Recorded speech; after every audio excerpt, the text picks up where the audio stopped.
नमस्कार मु दीपक सेनापति आज सुनिबा गोटे सुंदर कहानी नागकन्या कथा परिवेषण परशुराम बेहेरा।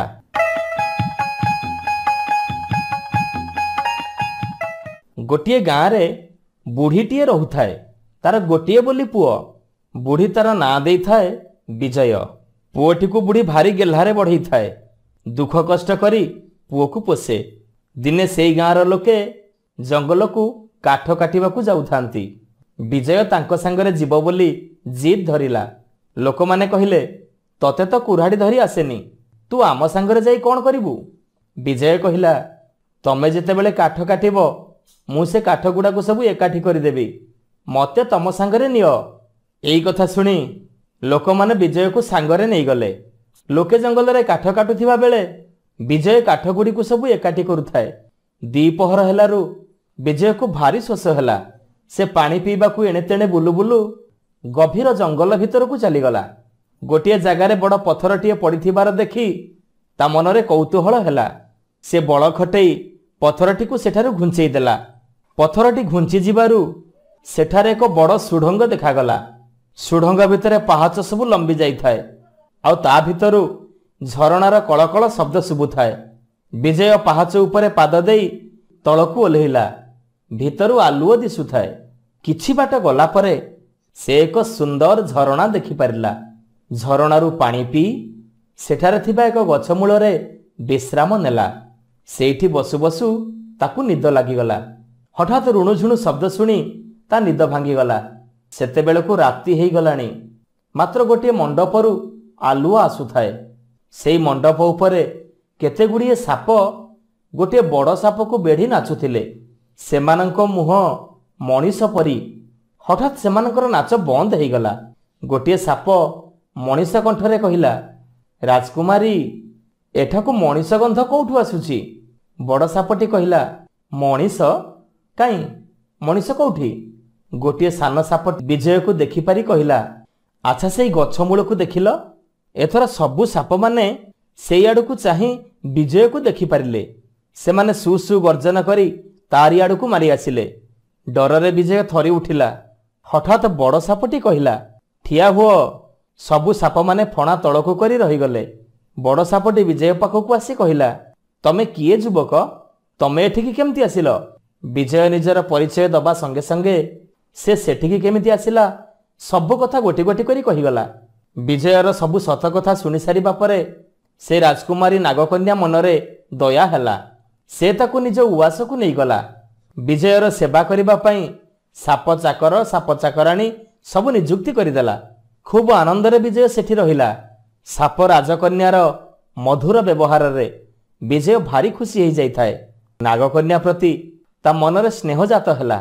नागकन्या मध्य विजय को बहुत आदर करुथाए। दुहे दुही को न देखिले रही पारंतिनी। किछि दिन परे विजयर दिने घर कथा सब मने पड़िला। ता माँ बुढ़ी कथा मने पड़िला। से ता घर को फेरी जिबाकू व्यस्त हो पड़िला। निजर मन कथा से नागकन्या को कहिला। नागकन्या ए कथा सुनी भारी मन दुख कला। मात्र विजय खूब आदर रे तार मुंड को आउंसी देई कहिला राजकुमारी तमे मोटे मन दुख करनी मु तम पाखकू खूब शीघ्र फेरी आसीबी। विजय मुहरु कथा न सरुणु से नागकन्या एक सुंदरी राजकन्या परिणत हो गला। सेठारे थिबा सबु साप मनीष हो गले। सेठाकार रूप संपूर्ण बदली गला।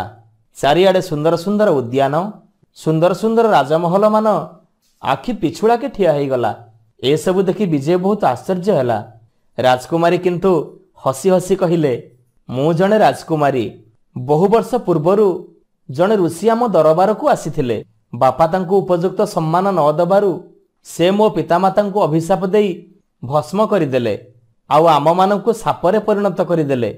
से दिन मु तांको पाद धरी ए अभिशापरु मुक्ति पाइबार उपाय पचारिबारु ऋषि मते कहिथिले जो दिन जणे केही युवक जदि एठिकी आसी तो मुंडरे स्नेहरे हाथ बुलेइब सेई दिन तमे माने तम निजर रूप आउ तम राजबाटी सबु फेरी पाइब। मात्र माटी तले थिबा उआसकु किए बा काहींकी आसंता। जे भी आसंती से आमर साप रूप देखि डरिकी पळेई जांती। मात्र तमे बड़ महत मनीष तमरी पई आमे पुणी थरे दुनियार आलोक देखिलु। ମୁଁ ତମକୁ ମନେ ମନେ ସ୍ୱାମୀ ଭାବରେ ଗ୍ରହଣ କରି ନେଇଛି। ତମେ ମୋତେ ବିବାହ କରି ଏ ରାଜ୍ୟ ଆଉ ଏ ରାଜସିଂହାସନରେ ବସି ରାଜା ହୁଅ। ତମେ ଆଜିଠାରୁ ଏଇ ରତ୍ନଗଡ଼ର ରାଜା ଆଉ ମୁଁ ତମର ରାଣୀ। ସେତେବେଳକୁ ବିଜୟ ଆଉ ରାଜକନ୍ୟାଙ୍କ ଚାରିପଟରେ ଦାସଦାସୀମାନେ ବେଢ଼ିଗଲେଣି। ସାଙ୍ଗେ ସାଙ୍ଗେ ବିଜୟର ମାଆକୁ ବି ସେଠିକି ଅଣାଗଲା। ମହା ଆନନ୍ଦ ଆଉ କୋଳାହଳ ମଧ୍ୟରେ ବିଜୟ ଆଉ ରାଜକନ୍ୟାଙ୍କର ବିବାହ ହେଲା। ବିଜୟ ରତ୍ନଗଡ଼ର ସିଂହାସନରେ ବସିଲା ଆଉ ସୁଖରେ ରାଇଜ ପାଳିଲା। ନମସ୍କାର, ମୁଁ ପ୍ରଦୀପ ମଲ୍ଲିକ। ଆଜି ଶୁଣିବା ଏକ ପୁରାତନ କାହାଣୀ, ଦବୁ ମାଗିବୁ ନାହିଁ। ପରିବେଷଣ ପରଶୁରାମ ବେହେରା।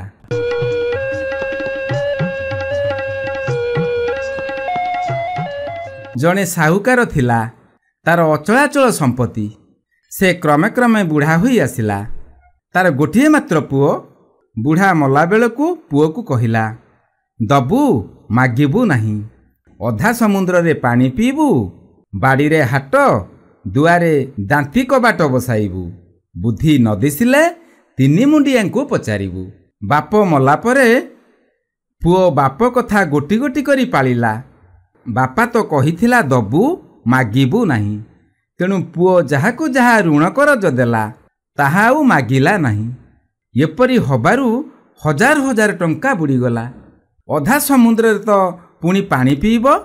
ଏଥିଲାଗି ହଜାର ହଜାର ଟଙ୍କା ଖରଚ କରି ସମୁଦ୍ର ଭିତରେ ଗୋଟେ କୋଠା ତୋଳାଇଲା। ସେ କୋଠାକୁ ଯିବା ଆସିବା କରିବାକୁ ପୁଣି ଗୁଡ଼ାଏ ଖରଚ କରି ଗୋଟେ ରାସ୍ତା ତିଆରି କଲା। ନିତି ସମୁଦ୍ର ଭିତରକୁ ଯାଇ ପାଣି ପିଇଲା। ଏଥିରେ ମଧ୍ୟ ଗୁଡ଼ାଏ ସମ୍ପତ୍ତି ଉଡ଼ିଗଲା।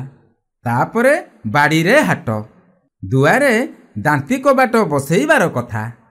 ତେଣେ ବାଡ଼ିରେ ଯେତେ ଫୁଲ ଫଳ ଗଛ ଥିଲା ତାହା ସବୁ ହାଣି ମାରି ସଫା କରି ହାଟଟିଏ ବସାଇଲା। ଏପରି କରିବାରେ ବାଡ଼ିରୁ ଯାହା ପନିପରିବା ଆଦାୟ ହେଉଥିଲା ସେସବୁ ଗଲା। ଆଉ ଖଡ଼ାପତ୍ରଟାଏ ରହିଲା ନାହିଁ। ଦୁଆରେ ଦାନ୍ତୀ କବାଟ ଲଗେଇବାକୁ ଗୁଡ଼ିଏ ହାତୀଦାନ୍ତ କିଣା ହେଲା। ପୁଣି ଭଲ ଭଲ କାରିଗର ଲଗାଇ କମକୁଟ କରି 2ଟି କବାଟ କରି ଲଗାଇଲା। ବାକି ଯାହା ସମ୍ପତ୍ତି ଥିଲା ସେଥିରେ ସବୁ ସରିଗଲା। ପଛକୁ ଖାଇବାକୁ ଦାନା, ପିନ୍ଧିବାକୁ କନା ମିଳିଲା ନାହିଁ। କୋଟିପତିର ପୁଅ, ତାର ପୁଣି ଏପରି ଅବସ୍ଥା ହେଲା। ସେ ବଡ଼ ଭାଇନିରେ ପଡ଼ିଲା। ତାକୁ କିଛି ବୁଦ୍ଧି ଦିଶିଲା ନାହିଁ। ବୁଦ୍ଧି ନ ଦିଶିଲେ ବାପାଙ୍କ କଥା ଅନୁସାରେ ତିନି ମୁଣ୍ଡିଆଙ୍କୁ ପଚାରିବାର କଥା। ତେଣୁ ସେ ତିନି ମୁଣ୍ଡିଆକୁ ଖୋଜି ବୁଲିଲା। ତିନି ମୁଣ୍ଡିଆ କିଏ ଅଛି ଯେ ସେ ପାଇବ?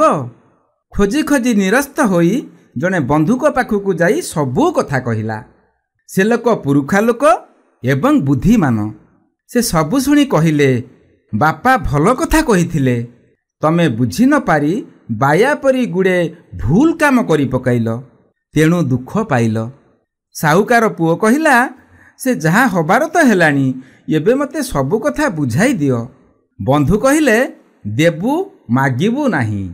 ଏହାର ଅର୍ଥ ଏହି ଯେ ଯାହାକୁ ଯେତେ ଟଙ୍କା ଦେବ ତାଠାରୁ ତା ଅପେକ୍ଷା ଅଧିକ ଟଙ୍କାର ସୁନା ରୂପା ରଖିଥିଲେ ଆଉ ମାଗିବା ଦରକାର ନାହିଁ।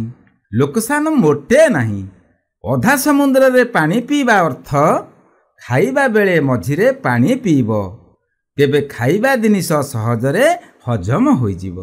ବାଡ଼ିରେ ହାଟ ବସାଇବାର ଅର୍ଥ ବାଡ଼ିରେ ସକଳ ପ୍ରକାର ପନିପରିବା କରିବ, ତେବେ ତୁମର ହାଟକୁ ଯିବା ଦରକାର ହେବ ନାହିଁ କି ତୁମ ପଇସା ପର ଖାଇବେ ନାହିଁ। ଦୁଆରେ ଦାନ୍ତୀ କବାଟ ଲଗାଇବା ଅର୍ଥ ଦୁଆରେ କୁକୁରଟିଏ ବାନ୍ଧି ରଖିଲେ ଘରେ ଚୋର ଡକାୟତ ପଶିପାରିବେ ନାହିଁ। ବୁଦ୍ଧି ନ ଦିଶିଲେ ତିନି ମୁଣ୍ଡିଆକୁ ପଚାରିବା ଅର୍ଥ ଲୋକ ବୁଢ଼ା ହୋଇଗଲେ ସେ ଆଉ ମୁଣ୍ଡ ଟେକି ବସିପାରେ ନାହିଁ। ସବୁବେଳେ ଉଗୁଡ଼ି ହୋଇ ବସି 2 ଆଣ୍ଠୁ ସନ୍ଧିରେ ମୁଣ୍ଡଟି ରଖି ବସେ। ଆଣ୍ଠୁ ଯୋଡ଼ିକ ମୁଣ୍ଡ ପରି, ଆଉ ମୁଣ୍ଡ ତ ମୁଣ୍ଡ। ଏପରି ତିନି ମୁଣ୍ଡ ହେଲା। ଏଭଳି ବୁଢ଼ା ଲୋକଙ୍କୁ ସଂସାରର ଅନେକ କଥା ଜଣାଥାଏ। ତାଙ୍କୁ ପଚାରିଲେ ସେ ଭଲ ବାଟ ବତାଇ ଦିଅନ୍ତି, ଆଉ ବିପଦରେ ପଡ଼ିବାକୁ ହୁଏ ନାହିଁ। ସାହୁକାର ପୁଅ ଏସବୁ କଥା ଶୁଣି ମୁଣ୍ଡରେ ହାତ ବାଡ଼େଇ କହିଲା, ମୁଁ ଚଣ୍ଡାଳ ନ ବୁଝି କି ଭୁଲ କଲି? ଏବେ କରିବି କ'ଣ? ଭଦ୍ରଲୋକ କହିଲେ, ଯାହା ହେବା କଥା ହେଲାଣି, ଆଉ ଭାବିକରି କିଛି ଲାଭ ନାହିଁ। ଏଣିକି ବାପାଙ୍କ କଥାର ଅର୍ଥ ବୁଝି ଚଳ, ପୁଣି ତୁମର ସୁଖ ଶାନ୍ତି ଫେରିଆସିବ। ସାହୁକାର ପୁଅ ସେହିଦିନଠାରୁ ସେହିପରି ଚଳିବାରୁ ଅଳ୍ପ ଦିନ ମଧ୍ୟରେ ତାର ପୂର୍ବାବସ୍ଥା ଫେରିଆସିଲା ଓ ସେ ସୁଖରେ ଜୀବନଯାପନ କଲା।